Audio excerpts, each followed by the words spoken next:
সবাই ভালো আছে, কিন্তু পয়গম্বর এই তিনটা দিন হয়ে গেল, তিনটা দিন আমার সবাই আগুন জ্বলে না, খাইতে পারি না। ও পয়গম্বর, খুব অভাবের অনটনের ভিতরে আছি। রহমাতুল লিল আলামিন বললেন, আলী রে, জলদি করে তাড়াতাড়ি করে ওই খেজুর গাছের নিকটে দাও, ওই খেজুর গাছের নিকটে দাও, খেজুর চাও, খেজুর দান করে দিবে। ধরে বলি সুবহানাল্লাহ। আর একবার চিল্লায়ে বলি সুবহানাল্লাহ। আমার বাগান এমন একটা খেজুর গাছ, যে গাছে কোনো তাজা কোনো পাতা নাই, একেবারে মরা একটা খেজুর গাছ। মরা খেজুর গাছের গোড়ায় গেলে কোনো পাতা নাই। আলী রাদিয়াল্লাহু তাআলা আনহু বললেন, ও খেজুর গাছ, রহমাতুল লিল আলামিন খেজুর দিতে বলেছে। এমন সময় আলী রাদিয়াল্লাহু তাআলা আনহুর কথা বলতে দেরি, খেজুর গাছ থেকে খেজুর দিতে দেরি নয়। জোরে বলি সুবহানাল্লাহ। আলী রাদিয়াল্লাহু তাআলা খেজুর গুলো নিয়ে আসলেন, একটা ব্যাগে বললেন কিংবা পুকুরে বললেন, খেজুর গুলো বাড়িতে নিয়ে আসলেন। তিনারা পরিবারের লোকেরা তারা তৃপ্তি সহকারে খেলো। অর্থাৎ ফাতেমা রাদিয়াল্লাহু তাআলা আনহুকে দিলেন, হাসান হুসাইনকে দিলেন, আলী রাদিয়াল্লাহু আনহু খেলেন। তারপর তৃপ্তি সহকারে পেট যখন ভরে গেল, আলী রাদিয়াল্লাহু তাআলা আনহু ফাতেমাকে জিজ্ঞাসা করলেন, ও ফাতেমা,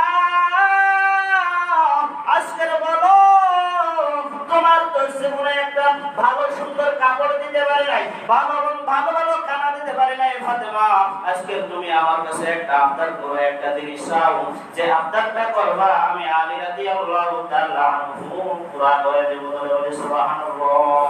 ও বাবা, আজকে তাহলে বলেন, ফাতেমা রাদিয়াল্লাহু তাআলা আনহু, আলী রাদিয়াল্লাহু তাআলা আনহু, নবীর পরিবার তিনারা না খেয়ে আছে, ওনারে আছে, আর আপনি এখন বলেন, একটা জবাব দেন, প্রশ্নের উত্তর দেন, তিনারা কোন ব্যাংকে দৌড়িয়েছিল,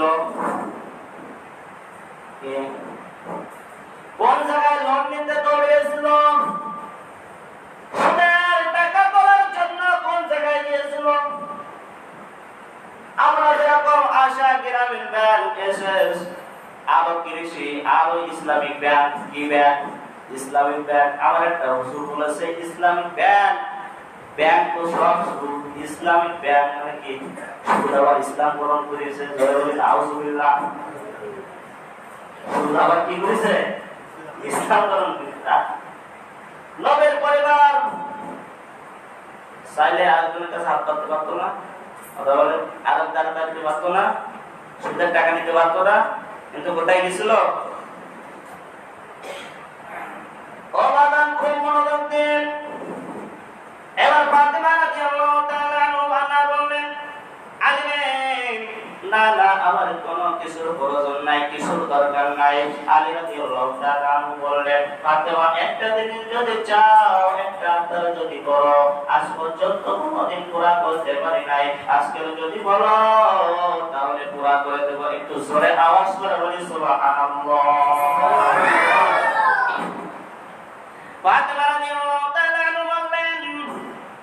বললেন, আলী রে, আমার কলিজার টুকরা স্বামী, প্রাণের স্বামী, কোন জিনিস চাই না, কিন্তু মনটা চাই একটা আনার আমি খেতে বললে মনে হয় ভালো হয়। একটা আনার না একটা বেদানা, কি বলা হয়? একটা বেদানা যদি খেতে পারতাম ভালো হয়। আলী রাদিয়াল্লাহু তাআলা আনহু তিনি দেরি না করে তাড়াতাড়ি করে বাজারের উদ্দেশ্যে রওনা। এমন সময় দুইজন ফেরেশতা, কয়জন ফেরেশতা? দুইজন ফেরেশতা খুব মনোযোগ দিয়ে আলী রাদিয়াল্লাহু তাআলা আনহু বাজারের উদ্দেশ্যে রওনা। বাজারে পৌঁছালেন, একটা আনার কিনলেন। এদিক থেকে দুইজন ফেরেশতা, এই দুইজন ফেরেশতা বলাবলি করতে লাগলো, আরে নবীর সাহাবীরা এমন মানুষ, তাদের কাছে থাকলে দেয়, না থাকলে না দেয়। আর দুজন ফেরেশতা বলল, তাদের কাছে থাকলেও দেয়, না থাকলেও দেয়। একটু ধরে বলি সুবহানাল্লাহ। বলাবলি শুরু করতে লাগলো, নবীর সাহাবীদের কাছে থাকলেও দেয়, না থাকলেও দেয়। আরেকজন বললে থাকলে দেয়, না থাকলে কে কাকে দেয়? আল্লাহ পাক রব্বুল আলামিন ওই সময় বললেন, ফেরেশতারা যাও, তাড়াতাড়ি করে যাও, তোমরা কথা কাটাকাটি না করে, তর্ক বিতর্ক না করে তোমরা যাও। ওই যে নবীর সাহাবী আলী আসতেছে, হাতে একটা বেদনা আছে, তোমরা পরীক্ষা নাও। সুবহানাল্লাহ। তোমরা যাও, পরীক্ষা নাও। আলী রাদিয়াল্লাহু তাআলা আনহু বাজার থেকে আসতেছেন, দুইজন ফেরেশতা, একজন ছদ্মবেশে আওলা কেশে মুক্তা মলিক বৃদ্ধ হিসাবে রাস্তায় বসে আছে আর কান্না করতেছে। ওই সময় রাস্তায় আলী রাদিয়াল্লাহু তাআলা আনহু বলতেছে, আলী রে, কতদিন হয়ে গেল একটু পেট ভরে কোনদিন খানা খেতে পারি নাই, কতদিন হয়ে গেল খানা খাই না, পেট ভরে খানা খেতে পারি না, পেটে এখনো পর্যন্ত ক্ষুধা। বলে, যদি তুমি কিছু আমাকে দিতে তাহলে খেতাম, তৃপ্তি সহকারে খেতে পারলে তোমার আল্লাহর কাছে দোয়া করতাম। জোরে বলে সুবহানাল্লাহ। আলী রাদিয়াল্লাহু তাআলা চিন্তা করলেন, আরে আমার স্ত্রী কোনদিন কিছু খেতে চায় নাই, আজকে একটা ফল খেতে চেয়েছে, কিনলাম। কিন্তু প্রতিমধ্যে একজন বৃদ্ধ মানুষ কি করে চিন্তায় পড়ে গেলেন, বললেন, ভাই তোমাকে তো দিব, কিন্তু আমার কাছে তো বেশি কোনো জিনিস নাই। আমার স্ত্রী অসুস্থ মানুষ, একটা ফল খেতে চেয়েছে, সেই ফলটা আমার কাছে আছে। তারপরে বিরুদ্ধ করতেছে, যদি দিতাম, আমার জন্য না, আল্লাহর হস্তে যদি দাও। যখন আলী রাদিয়াল্লাহু তাআলা আনহুর কাছে আল্লাহর হস্তে চাইলো, অর্থাৎ আল্লাহ তাআলার জন্য যদি দান করো, এই কথা বললো, আলী রাদিয়াল্লাহু তাআলা আনহু তিনি চিন্তা করে আনারের অর্ধেকটা তাকে দান করে দিলেন। জোরে বলি সুবহানাল্লাহ। আলী রাদিয়াল্লাহু তাআলা আনহু চলে আসতেছেন, বিরুদ্ধ বলতেছেন, আলী রে, এই ফলটা আমি তোমার সামনে বসে বসে খেতে চাই, মনটা একটু তৃপ্তি নিতে চাই। জোরে বলি সুবহানাল্লাহ। তোমার চেহারা দেখবো আর ফলটা খাবো। আলী রাদিয়াল্লাহু তাআলা আনহু বসে বললেন, তিনার চেহারা থেকে ওই ফলের অর্ধেকটা সম্পূর্ণ করলেন। খাওয়ার পর আবার ওই বিরুদ্ধ লোক বলতেছে, আলী রে, পেটটা অর্ধেক ভরপুর হয়েছে, যদি আর একটু যদি দাও তাহলে পেট একেবারে পরিপূর্ণ হয়ে যেত। ধরে বলি সুবহানাল্লাহ। আলী রাদিয়াল্লাহু তাআলা চিন্তা করে গেলেন, বললেন, ভাই অর্ধেক ফল কতদিন পরে আমার স্ত্রী চেয়েছে, স্ত্রী চাওয়ার পর আমি এখনো পর্যন্ত তিনাকে কিছু দিতে পারি নাই, অতএব এই ফলটুকু আমি বাড়ি নিয়ে যাই।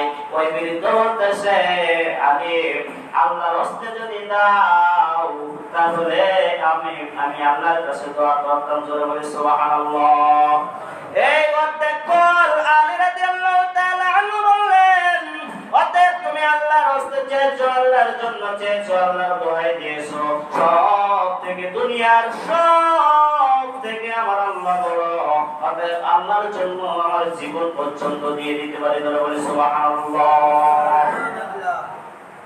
আলী রাদিয়াল্লাহু তাআলা অর্ধেক ফল, তারপর আর অর্ধেক দিয়ে দিলেন। কয়টা হলো?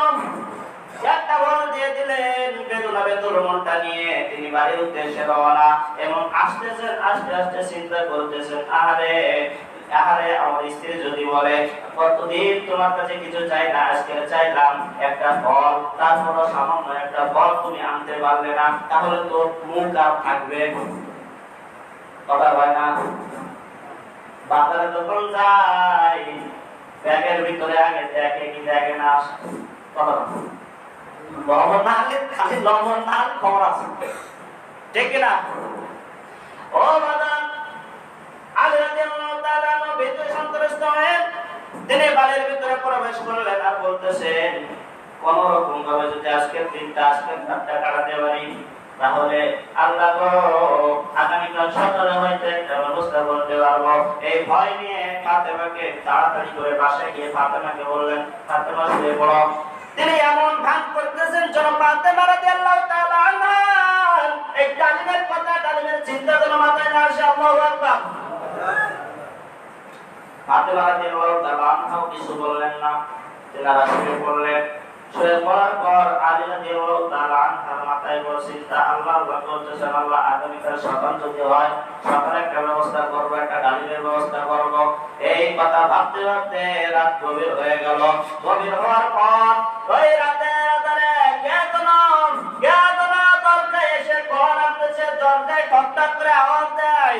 আলী রাদিয়াল্লাহু তাআলা আনহু চিন্তা করলেন, এত রাত্রে কে আওয়াজ দেয়। চিন্তা করার পর তিনি দরজাটা খুলে দিলেন, দেখতে পাইলেন কেউ না, হযরত সালমান ফারসি রাদিয়াল্লাহু তাআলা আনহু দরজার সামনে দাঁড়ানো। বলে সুবহানাল্লাহ। বললেন সালমান ফারসি তুমি এত রাত্রে কি করো আমার এখানে? বলতেছে সালমান ফারসি বলতেছে আল্লাহ তাআলা তোমার জন্য 9টা ডালিম পাঠিয়েছে। বলে সুবহানাল্লাহ। দেওয়ার মালিক কে? তোরা বলেন দেওয়ার মালিক কে?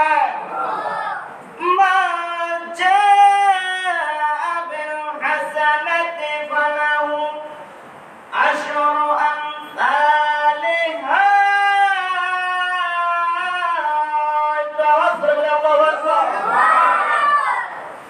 সাহাবীরা নয়া বিশ্বাসী না, দশা বিশ্বাসী। তারা বলে সুবহানাল্লাহ। সালমান ফারসি বলতেছে আল্লাহ তোমার জন্য 9টা ডালিম পাঠিয়েছে। আলী বললেন না না 9টা না, আল্লাহ তাআলা আমার জন্য 9টা পাঠায় নাই। ও ভাই সালমান তুমি হয়তো কোনো বাগান থেকে এই 9টা তুলে নিয়ে আইছো। বলতেছে না আল্লাহ পাঠিয়েছে। আলী রাদিয়াল্লাহু তাআলা বললেন আল্লাহ যদি পাঠায় তাহলে আমার জন্য 10টা পাঠাবে। বলে সুবহানাল্লাহ। সালমান ফারসি রাদিয়াল্লাহু তাআলা একটা লুকিয়ে রেখেছিলেন। সুবহানাল্লাহ। আলী রাদিয়াল্লাহু তাআলা ঈমান পরীক্ষা করার জন্য একটা লুকিয়ে রেখেছিলেন পুকারের ভিতরে। সঙ্গে সঙ্গে আলী রাদিয়াল্লাহু তাআলা কথা শুনে সালমান ফারসি পুকার থেকে আরেকটা বের করে 10টা পূরণ করে দিয়ে বললেন ও আলী তুমি ঠিকই ধরেছো, আল্লাহ তাআলা তোমার জন্য 10টা পাঠিয়েছে। সুবহানাল্লাহ। তাহলে 1 টাকা দান করলে কয় টাকার সওয়াব হয়? 10 টাকার সওয়াব হয়। এটা হলো আপনি আমি প্রমাণ করি নাই, প্রমাণ পেয়েছে নদীর আছে, ইতিহাস আছে, হাদিস আছে, কালাম আছে। সাহাবায়ে কিরাম রাদিয়াল্লাহু তাআলা আনহু তিনারা পেয়েছেন। সুবহানাল্লাহ। তাহলে আমরা পাবো কি পাবো না? ইনশাআল্লাহ পাবো না? ইনশাআল্লাহ ইনশাআল্লাহ। আল্লাহ তাআলা কবুল করে বলে আমিন। আলহামদুলিল্লাহি রাব্বিল আলামিন। আসসালামু আলাইকুম ওয়া রাহমাতুল্লাহ। সময় হয়ে গেছে। যাও আল্লাহ তাআলা আমাদের সকলকে বেশি বেশি করে দান করার তৌফিক দান করে বলে আমিন। আমিন। আমার সবাইকে কিছু কথা বলছি। আসসালামু আলাইকুম ওয়া রাহমাতুল্লাহ। ওয়া আলাইকুম আসসালাম। প্রিয় হাজিরিন, আমরা কিন্তু ভুল করব না। শাহুল যখন কোরআন হাদিস থেকে অনেক মূল্যবান আলোচনা থাকে তখন আমরা মসজিদে এসে দেখি অধিকাংশ লোক আমরা ঘুম পড়ে থাকি। তা চেষ্টা করবো ইনশাআল্লাহ আমরা সপ্তাহে তো মাঝে মধ্যে অনেক সপ্তাহে আমরা আসতে পারিনি। নিয়মিত কিছু মুসল্লি আছে তারা নিয়মিত নামাজ কালাম পড়ে, আর আমরা তো সপ্তাহে মাঝে মধ্যে হাজিরি না দেওয়ার মতো করে থাকি। তারপরেও আমরা জুমার দিন আসি, কি করি একজন আরেকজনের গায়ে ঘুম পড়িয়ে পড়তে থাকি।